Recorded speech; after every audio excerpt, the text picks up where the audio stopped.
আসসালামু আলাইকুম প্রিয় দেশবাসী তথা বিশ্ববাসী।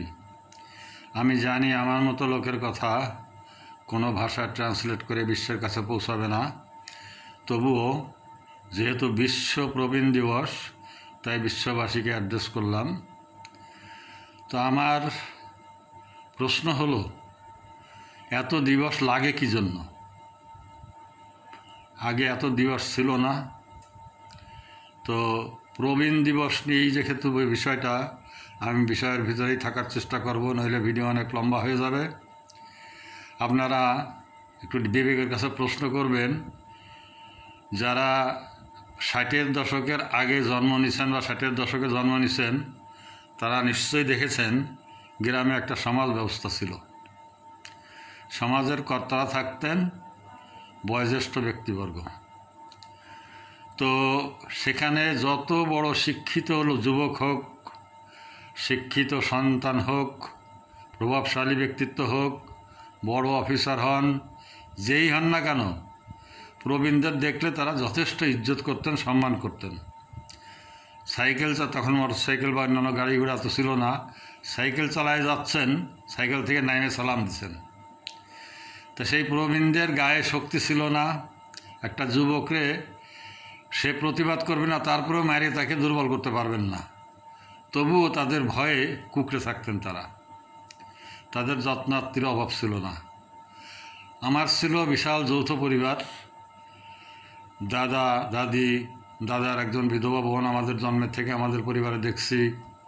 তারপরে বাপসা ছাড়া 9 ভাই বোন, তাদের ছেলে মেয়েদের আছে। আমার বাবা সবার বড় বিদায় আমি বড় ওই প্রজন্মে, দাদার প্রজন্মের, দাদার পরিবারের।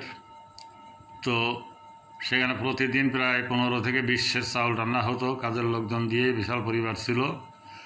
একটা বড় শোল মাছ, তার মাথাটা দাদাকে দেওয়া হতো, দ্বিতীয় দিন দাদিকে দেওয়া হতো, পর্যায়ক্রমে এইভাবে কাজের লোকজনকেও দেওয়া হতো। তো এখানে প্রবীণ দিবসের কোনো প্রয়োজন হয় নাই।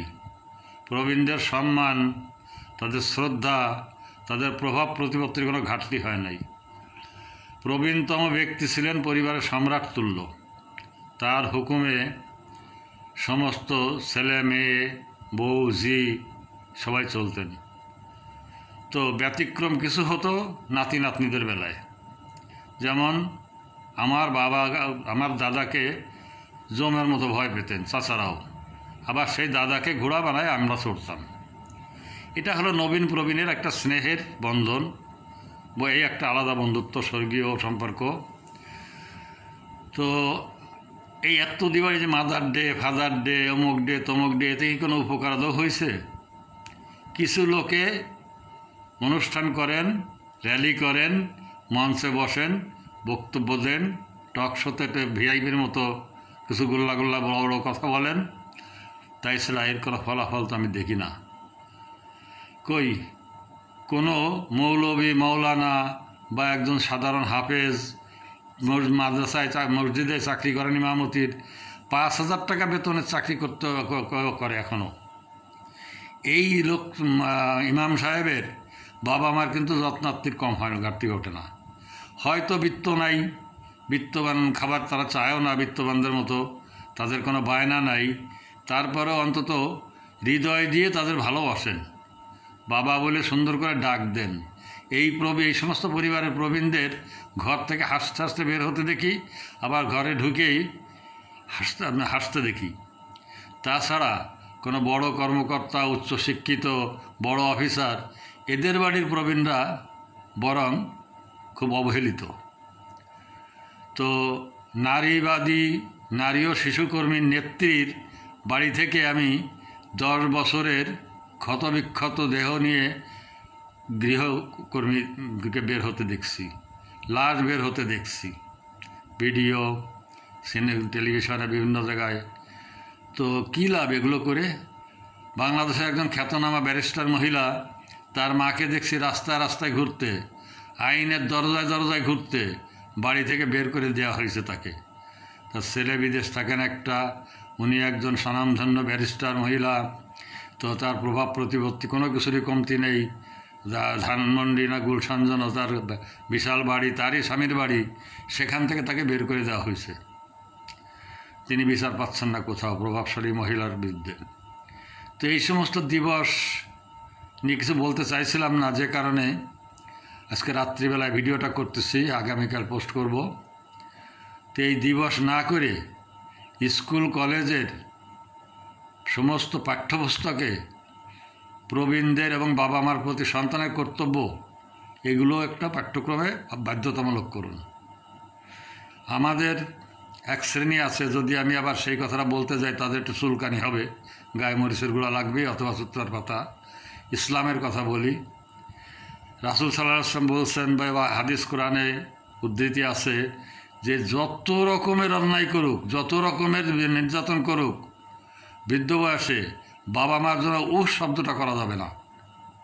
তাইতে তিনি সঠিক বলুন আর বেঠিক বলুন, ভুল করুন আর সঠিক করুন, বা বিরক্ত করুন, মানে উত্ত্যক্ত করুন, পর্যন্ত করা যাবে না। তার কারণ বাবা মারা যখন সন্তান পালন করেন, সেই সন্তানের কি পরিমাণ যন্ত্রণা বাবা মা সহ্য করছেন, সেইটাকেই রিফান্ড করার জন্য। সন্তান যখন বড় হবে, তার নিজের সন্তানটাকে যেভাবে দেখবে, বাবা মাকেও ঠিক সেইভাবে দেখবে। তো সেই ইসলামের কথা বললে তো তাদের চুলকানি একটু হবেই। এ আবার কোন বাদী? আমি ভাই কোনো বাদী না, আমি সোজাবাদী। আমার কাছে অন্যায়, অসঙ্গতি, মানে বাজে আচরণ বা ব্যাকাপথ দেখলেই আমার গা জ্বলে। তো এই জন্য আমি বলছি যে যেমন ইসলাম ধর্মে আছে, সেই সমস্ত জায়গা থেকে বেছে নিয়ে পাঠ্যপুস্তকে বাধ্যতামূলক করা হোক। অন্য ধর্মে আছে কিনা আমি জানি না, আমার ঠিক এরকম পাণ্ডিত্য নাই। হিন্দু ধর্মে আছে কিনা বাবা মা সম্পর্কে কোনো ইনস্ট্রাকশান, বৌদ্ধ ধর্ম, খ্রিস্টান ধর্মে আছে কিনা। তবে আমি ইসলাম ধর্মেরটা জানি যে বাবা মা সম্পর্কে তাদের বিরক্তি বা এই সম্পর্কে সামান্যতম ত্রুটি থাকলেও তার পরকাল ঝরঝরে পরিষ্কারভাবে বলা আছে যে যে জীবিত পিতা মাতাকে পাইল, বা পিতা অথবা মাতা একজনকে পাইল এবং সে জান্নাত কামাই করতে পারল না, তার মতো বদনসিব সন্তান আর কে আছে? আপনি চিন্তা করে দেখেন কত বড় গুরুত্ব, কত বড় গুরুত্ব। নামাজ রোজার থেকে কি গুরুত্ব কম? বাবা মাকে জীবিত পাইল অথচ সে জান্নাত কামাই করতে পারল না।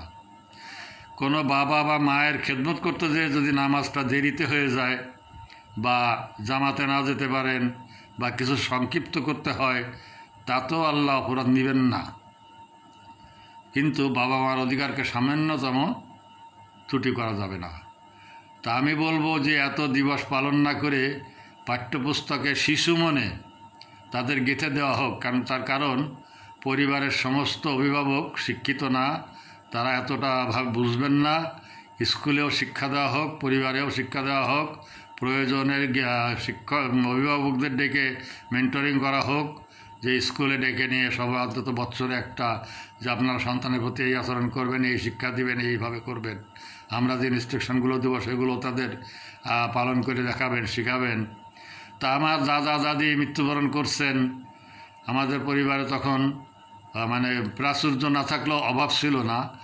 তার যে 9টা ছেলে মেয়ে, প্রত্যেকটা ছেলে মেয়ে নাতি ভোতা তাদের কাছে ছিলেন, তাদের সেবা যত্নের কোনো ত্রুটি হয় নাই। আমার দাদিকে সেইভাবে বিদায় নিতে দেখছি, একেবারে রানীর মতো। আমার বাবা ওইভাবে গেছেন, আমার মাও ওইভাবে গেছেন, কিন্তু আমি পাবো না। তার কারণ আমার ব্যাপারটা আলাদা, আমার পুত্র সন্তান নাই, কন্যা সন্তান। তো আমার মনে হচ্ছে যে 10 মিনিট হয়ে গেছে, এক পর্বে শেষ হবে না, আমি আবার দ্বিতীয় পর্ব শুরু করছি। শেষের দিকে আরও কিছু গুরুত্বপূর্ণ কথা আছে, আপনারা শুনবেন আশা করি মন দিয়ে শেষ পর্যন্ত।